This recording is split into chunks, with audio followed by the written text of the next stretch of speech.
बिहार विधानसभा चुनाव के दूसरे चरण का मतदान कल होना है। ऐसे में बिहार में किसकी बनेगी सरकार, इसको लेकर के चर्चा सबसे ज्यादा हो रही है। वहीं दूसरी तरफ जिस प्रकार से पहले चरण में 6 नवंबर को 121 विधानसभा सीटों के लिए मतदान हुआ था और 64.46 मतलब कि 65% मतदान हुआ, जो कि अपने आप में एक रिकॉर्ड है। क्या दूसरे चरण में भी इसी तरह मतदाता हंसी खुशी उत्साहित होकर के अपनी सरकार को चुनने का काम करेंगे?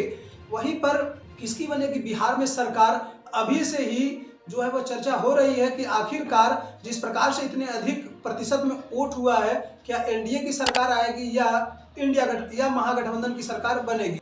वहीं पर बिहार विधानसभा चुनाव में आखिरकार असदुद्दीन ओवैसी मतलब एआईएमआईएम की पार्टी असदुद्दीन ओवैसी का क्या होगा। नमस्कार, मेरा नाम है तनवीर।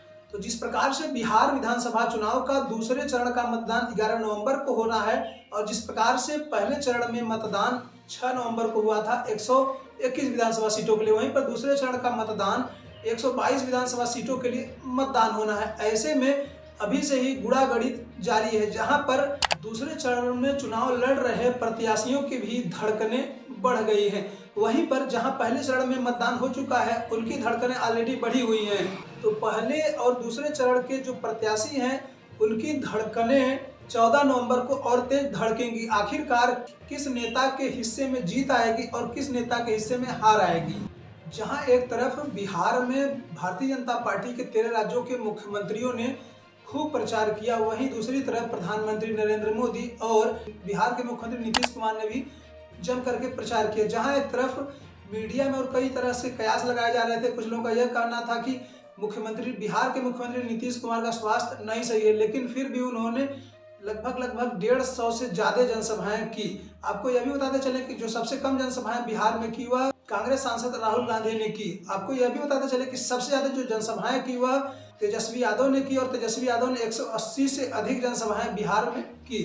अब हम बात कर लेते हैं कि आखिरकार पवन सिंह की पत्नी जो ज्योति सिंह, जिनका मामला कोर्ट में चल रहा है, वह भी काराकाट की विधानसभा सीट से निर्दलीय चुनाव मैदान में उतर गई है। अब आखिरकार उनका क्या होगा। जहां दूसरी तरफ जनसुराज के कैंडिडेट और चनपटिया से प्रत्याशी के रूप में मैदान में उतरे हैं मनीष कश्यप, और मनीष कश्यप अपने खासे विवादों के कारण जाने जाते हैं। अब मनीष कश्यप का क्या होगा यह तो वहां की जनता ही तय करेगी कि उन्हें विधानसभा के अंदर भेजती है या अभी 5 साल और इंतजार कराएगी, उन्हें 5 साल तक और विधायक बनने के लिए इंतजार करना होगा। इन सभी का फैसला जहां एक तरफ जनता 11 नवंबर को दूसरे चरण के लिए मतदान करेगी, वहीं पर 14 नवंबर तक प्रत्याशियों को हार जीत के लिए इंतजार करना होगा।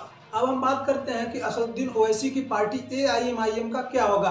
जब 2020 का विधानसभा चुनाव हुआ था तो असदुद्दीन ओवैसी की पार्टी एआईएमआईएम बिहार में अच्छा चुनाव लड़ी थी और अप्रत्याशित जीत करते हुए 5 विधायक चुने गए थे, लेकिन उसके कुछ समय बाद 4 विधायक आरजेडी में चले गए थे और एक विधायक जो कि बिहार के प्रदेश अध्यक्ष हैं, जिनका नाम है अख्तरुल ईमान। अब अख्तरुल ईमान मैदान में डटे हुए हैं और असदुद्दीन ओवैसी सबसे ज्यादा अगर मेहनत कर रहे हैं बिहार में तो वह अख्तरुल ईमान की सीट पर मेहनत कर रहे हैं। अब देखना होगा कि अख्तरुल ईमान की सीट पर क्या होता है कि जिस प्रकार से अख्तरुल ईमान बिहार के लिए और सीमांचल के लिए लड़ते नजर आए हैं और कई बार उन्होंने महागठबंधन में शामिल होने की भी कोशिश की है। अब वहां की जनता उन्हें क्या 2020 की तरह विधानसभा पहुंचाएगी या इस बार किसी और के सिर पर जीत का सेहरा बंधेगा। जहां से अख्तरुल ईमान एआईएमआईएम के बिहार में प्रदेश अध्यक्ष अख्तरुल ईमान चुनाव लड़ रहे हैं, वहां से जेडीयू और कांग्रेस तीनों ने मुस्लिम प्रत्याशी को उतारा है। ऐसे में देखना ये होगा कि कौन किसको पटखनी दे पाता है। ऐसे जिस प्रकार से पहले चरण में बम्पर मतदान हुआ, दूसरे चरण में भी लोग उम्मीद लगा रहे हैं कि दूसरे चरण में भी इसी तरीके से बम्पर मतदान होगा। जब भी बिहार में बम्पर मतदान हुआ है, मतलब यह कि जो पैटर्न चला है कि हर साल एवरेज मतदान होता रहता है, लेकिन इस बार जो पहले चरण में लगभग 65% मतदान हुआ है, इसको लेकर के कई नेताओं के मतलब कई पॉलिटिकल एक्सपर्ट मानते हैं कि हो सकता हो कि महागठबंधन की सरकार बन सकती है या नीतीश कुमार अप्रत्याशित जीत भी दर्ज कर सकते हैं और सबको चौंका सकते हैं।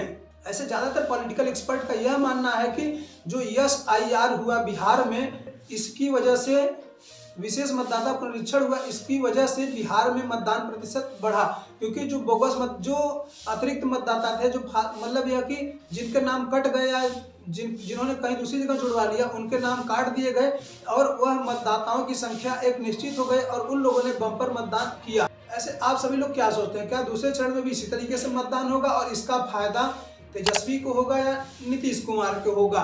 वहीं पर AIMIM का क्या हल होगा, ये आप सभी लोग जरूर बताएं। तब तक हमें विदा दें, अगली वीडियो में फिर मिलता हूँ। नमस्कार।